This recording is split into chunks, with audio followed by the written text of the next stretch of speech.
really need to keep talking about perimenopause? It's everywhere at the moment. Yes, we do, for a number of reasons. One of them is it isn't everywhere at the moment. There are a few of us who feel very strongly about this topic, and we keep talking about it. Because there are people out there, medical experts, who are claiming that perimenopause doesn't exist. And they work in the healthcare profession. They meet women who are struggling with perimenopause symptoms and tell these women it's only in your head. HRT prescriptions are still woefully low. UK is one of the best countries for it. Here, 14% of perimenopausal and menopausal women are on HRT. 14. 1/4. And that's good. Globally, it's 5%. But 80% of women of the age range to be perimenopausal and menopausal experience symptoms. 80% experience symptoms, 14% are on HRT. We definitely need to keep talking about it. Welcome to the Feminine Duality. This is a podcast about midlife women. I'm Tova. I'm a 49-year-old woman. I am most definitely perimenopausal, and I am counting down the days until my periods finally stop and the hormonal roller coaster may slow down a little bit. I'm a single mom. I am insanely busy, and yet here I am, feeling more passionate about life than ever before. And I have so much I want to share with you about how to get through these rocky years and these crazy times and come out better than ever before. Now, HRT is not the be-all and end-all of treating perimenopausal symptoms. Absolutely not. It is not right for everybody. It was right for me. I have been on HRT for about 2.5 years, and I have been on testosterone now for a little over a year, I think it is. And it completely changed my life to the better. But there are women who, for one reason or another, can't go on HRT or don't want to go on HRT. And there are women who, for various reasons, react badly to these hormones. I don't believe that HRT is the wrong choice for 85% of perimenopausal and menopausal women. I probably think the numbers are skewed the other way, that around 15% of women can't go on HRT, but under 15% of women are currently using it. So yes, we definitely need to keep talking about it. So what makes me the right person to talk about it? I'm not a medical professional. I'm not a hormone specialist. I think you could say I'm an enthusiastic hobbyist when it comes to perimenopause. I am fascinated by the topic. I have read up a lot. I have listened to a lot of podcasts. I follow a lot of actual medical experts in the field. I think it's super interesting. 4 years ago, I did not know that perimenopause existed. That's only 4 years. It's a drop in the ocean of time. It's a fraction of a drop. I had no idea that perimenopause was a thing. But I got the chance to go to a presentation about it. And that presentation was held by Diane Dansebrink. And she is one of the experts that I do follow and listen to. And she is absolutely amazing in this field. She came and held a presentation. I was invited to go to it. I thought, oh, well, you know, I am over 40, but this isn't really me, is it? Oh, innocence. She handed out a symptoms checklist. I looked at that symptoms checklist and I put a tick next to almost every item on there. And I was shocked. I was shocked that I had that many perimenopause symptoms. I was shocked that there were that many perimenopause symptoms. At that point, all I really knew about menopause was you have some hot flashes and then your periods stop. I had no idea that the symptoms start 10, 15 years before your periods stop. I had no idea that they could be that debilitating. I had no idea that all of these things I was feeling was due to perimenopause. First of all, I didn't have hot flashes. I still don't. I have night sweats. And I suppose night sweats are a kind of hot flush. It's just, it happens when you sleep and then you wake up because you're lying in a soaking wet bed with driplets running down your body. It's very unpleasant. I also had anxiety, irritability, mood swings, hair falling out by the handful, itchy skin, incredibly itchy skin, dry eyes, dry nose, itchy ears. How are these things even related to perimenopause? I thought to myself, but I definitely had them. Joint pain, muscle pain, fatigue, lack of energy, lack of willingness to go and do things, I was burnt out. Oh, I did not realize that burnout goes hand in hand with perimenopause. Of course you can burn out without being perimenopausal. Of course you can be perimenopausal without burning out, but there is a very strong correlation between the two. And so I attended this very fascinating presentation by Diane Danzebrink. I saw all of these symptoms I had and that they were related to perimenopause. I went home and I did nothing for a year. It's true, I did nothing for a year. I had all that proof in front of me that I was more than likely perimenopausal, and I did nothing for a year. And my symptoms worsened over that year. Eventually, I made that doctor's appointment to go and speak to somebody about perimenopause. I wish I'd done it a year before, but that's life for you, isn't it? Having been given all of this irrefutable evidence that I was not making things up, I wasn't going crazy, and it still took me a year to take action. Do you think you might be perimenopausal? Do you have disjointed, disconnected symptoms that leave you feeling as though you're going crazy, as though you're imagining things? Or maybe you know for certain that you're definitely not imagining things, but is that where you are right now? Is that perhaps where you have been for years? I was speaking to a good friend of mine recently, and she's a couple of years older than me, and she has only just started HRT. And I was absolutely shocked at this, because we have talked about this for years. She's been struggling. She's had it really, really tough. And yet, despite our conversations on the topic, she never put two and two together until just a few months ago. So do I believe that we still need to talk about perimenopause? Oh, absolutely.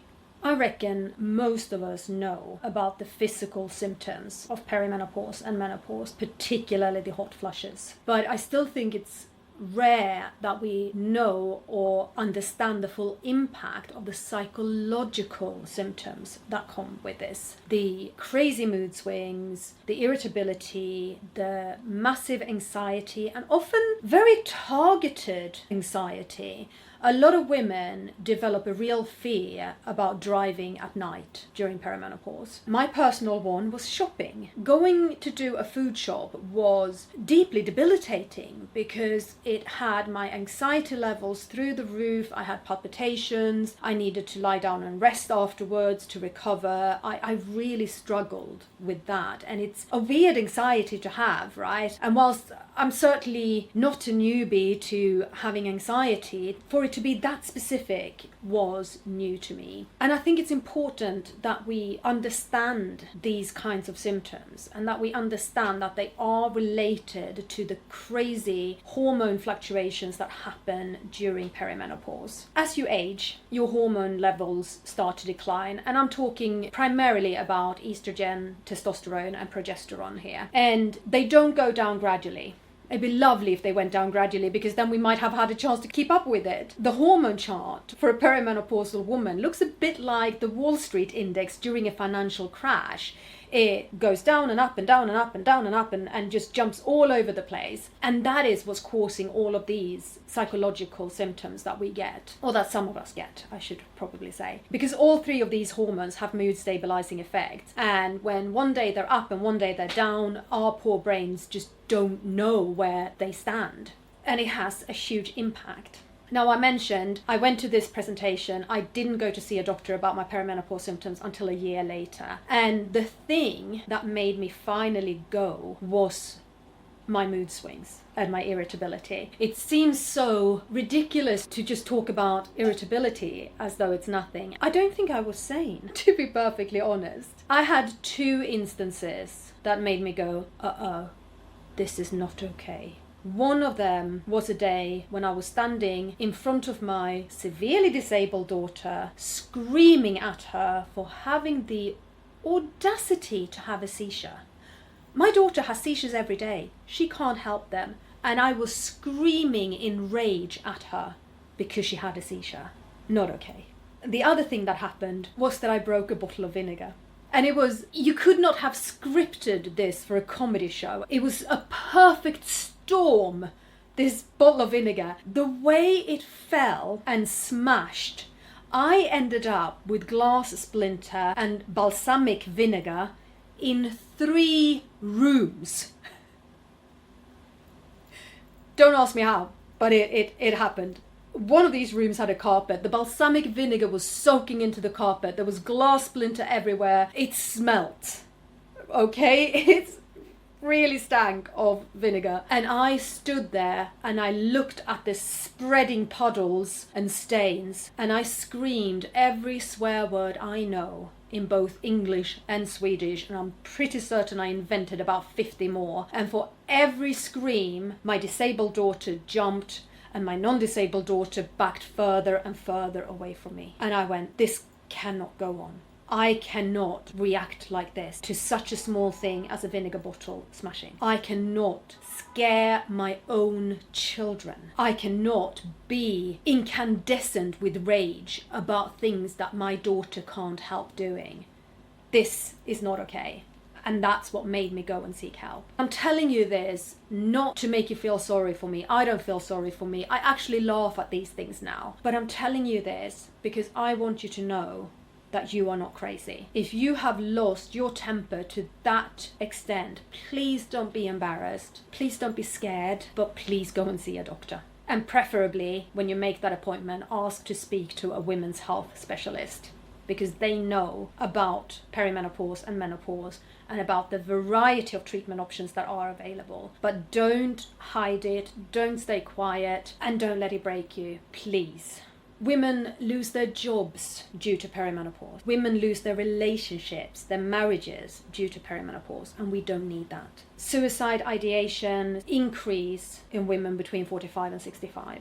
And we do not need to lose our lives for this, okay? We don't. We have 30, 40 more years of beautiful life inside of us, so get help, is what I'm saying. Please get help. So yes, I will keep talking about perimenopause, because this is a topic I am not giving up on, because I am not giving up on you.